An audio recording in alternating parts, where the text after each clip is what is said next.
Hello, and welcome to PoobyGaming. Today we are discussing the recently released Mortal Kombat Legacy Collection.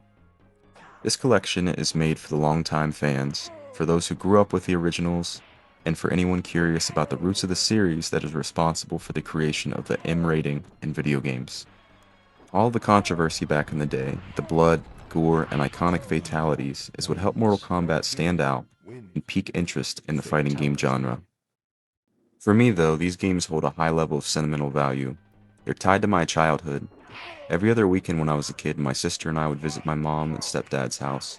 And for years, my sister, stepdad, and I would fire up the original Mortal Kombat on Super Nintendo. I was maybe 6 or 7, mashing buttons, laughing, yelling. It was just pure fun. And that's why this collection means so much to me.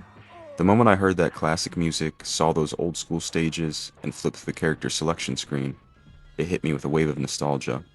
Happy memories mixed with a little bit of sadness, because it takes me right back to that time. When it comes to the Mortal Kombat Trilogy, it holds just as much weight for me as the original.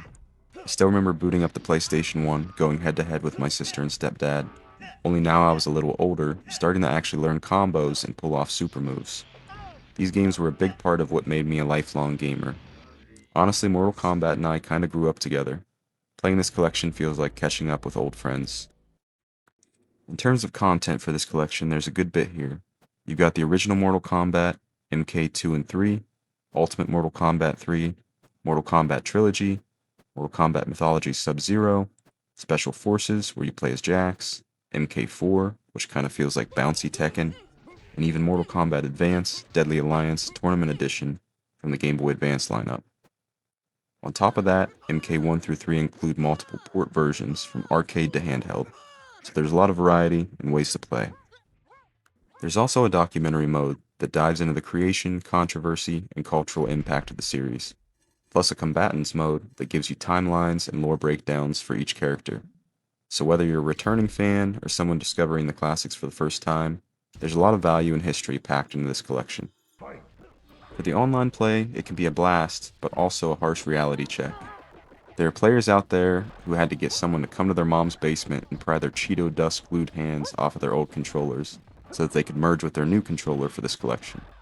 Some matches feel like you're playing against a real player, some feel like you are fighting a shark while wielding a can of beans. Additionally, for the online play category, right now you can only queue for one title at a time. It'd be great if they added the option to queue for multiple games at once. That would speed up matchmaking and keep things fresh between rounds. And now for my biggest complaint, the enemy AI in single-player mode. It feels like it reads your every input, countering almost everything you throw at it. Even on the easiest settings, some matches are just unfair. For example, in the original Mortal Kombat, I hit a wall against Sub-Zero in the Novice tournament. No matter what I tried, I couldn't beat him. The only workaround I found was switching characters, which caused my opponent to switch characters and finally let me move forward. In MK Trilogy, things felt smoother until I ran into Kano. He was unstoppable. When I switched characters that time, it didn't even change the matchup.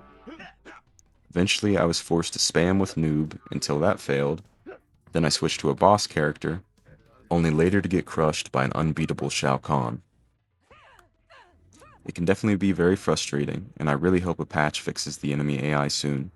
Right now, it's probably scaring off a lot of players from finishing the single-player tournament or making it impossible for them to do so. So yeah, maybe have some backup controllers ready, and possibly a spare TV or monitor if you've got a good throwing arm. With all that said, my experience overall has been more positive than negative, especially because I've been playing it with my girlfriend, who's never played these games before. Getting to share the stories and memories with her has made it even more special. So if you have someone to play this collection with, it really multiplies the fun.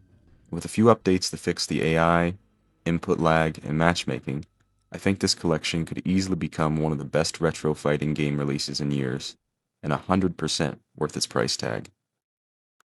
So here's my final take. If you're going to be playing solo, brace yourself. The AI can be brutal. If you're planning on mainly playing online, get ready to sweat.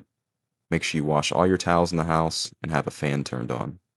But if you're going to be playing couch co-op with a friend or loved one, you're in for nostalgia and the type of fun that will remind you of why you fell in love with this series in the first place. If you made it this far, I just want to say thank you for watching. I hope you were able to find value in this video, especially if you were on the fence about whether this collection was right for you. Drop a comment below, let me know your thoughts on the Mortal Kombat Legacy Collection, or share your own childhood memories with the series. And now, here's a short clip of me getting absolutely demolished by Shao Kahn, even after switching to very easy difficulty.